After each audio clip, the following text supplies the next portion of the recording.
Bisi Ologe o.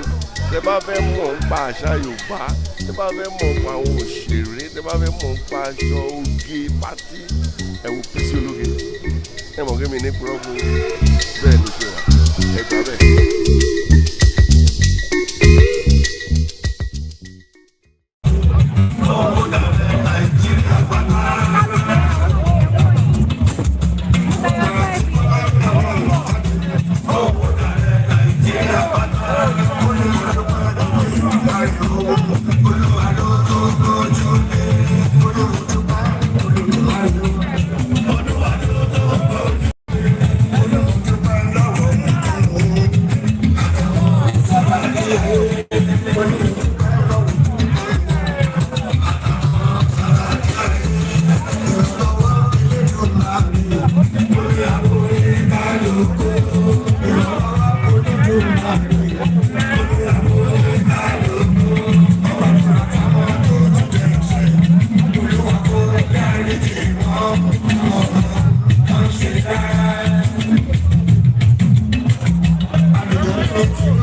Bye.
Another mommy live here. What you are sexy? What you fine? What look at you?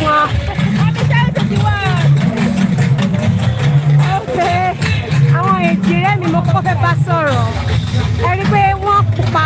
Wọ́n tún wá kó sí aṣọ dúdú tó ń shine tó make sense. Ẹ ká sọ. Ẹ jọ kí lorúkọ yín? Àti àbúrò àtẹnà. Àti àbúrò àtẹnà. Ǹjẹ́ kí lẹ fẹ́ bá a sọ nípa MC Oluomo? He's a philanthropist. He's a good man. Everybody's talking about him as a good person. And the Almighty Allah can give him a long life, good health, more money.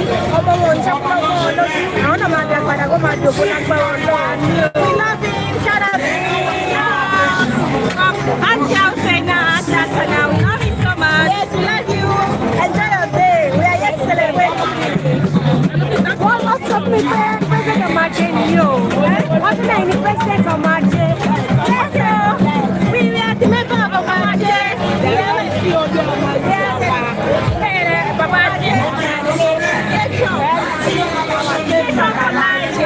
Yes, he's a nice man. Yes, sir. What's your role? My brother, like you back. Then, you know, I took my lawyer. I'm here. That's what I want to say. I'm about to go to I'm not shaking my head. One more blessing to stick for me. Amen. Just make a power. Make a power. Oh my God. Oh my God. How about feed you a day? Come on, feed you. Cash.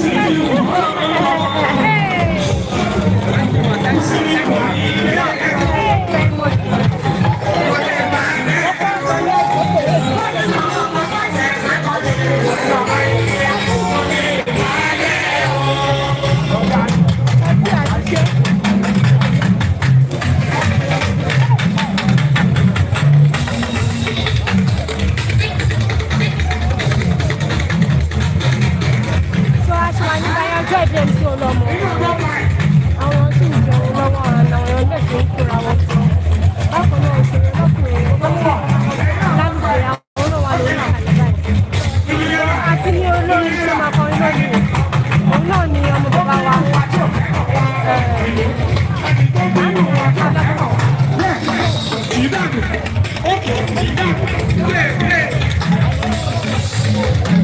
So this is my mommy Ayoka Ologe. Happy birthday to us.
love to welcome every one of you to this wonderful guest of our father, our mother.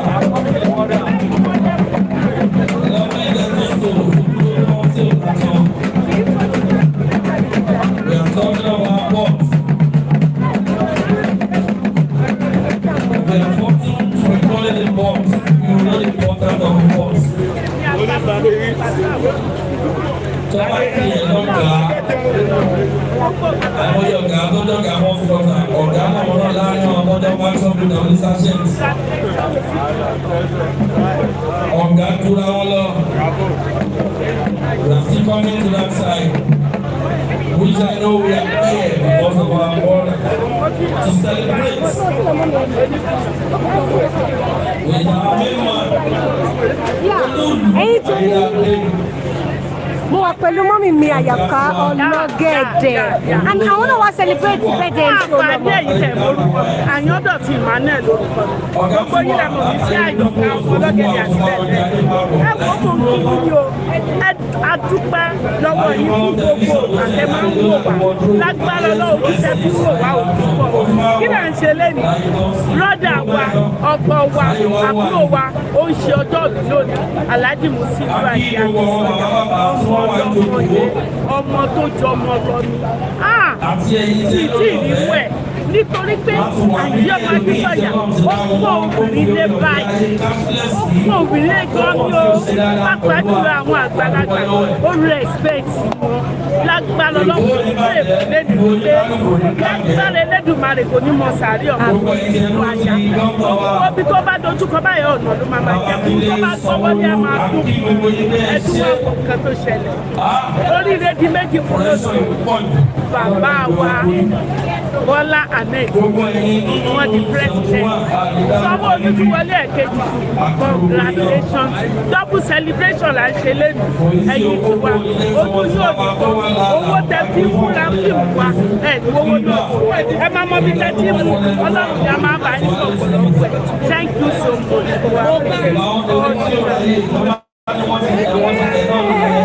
àwọn náà ti bọ́lá tẹ̀lé mọ́mí wa Àyàká Ọlọ́gẹ̀dẹ̀ and gbogbo bá ṣe lọ níbi ìvẹ́ǹtì lónìí pátápátá òun náà máa mú wá fún yín láti pọ̀ nílé kò sì ṣe pọ̀. Thanks for watching this video. Please don't forget to click on subscribe button.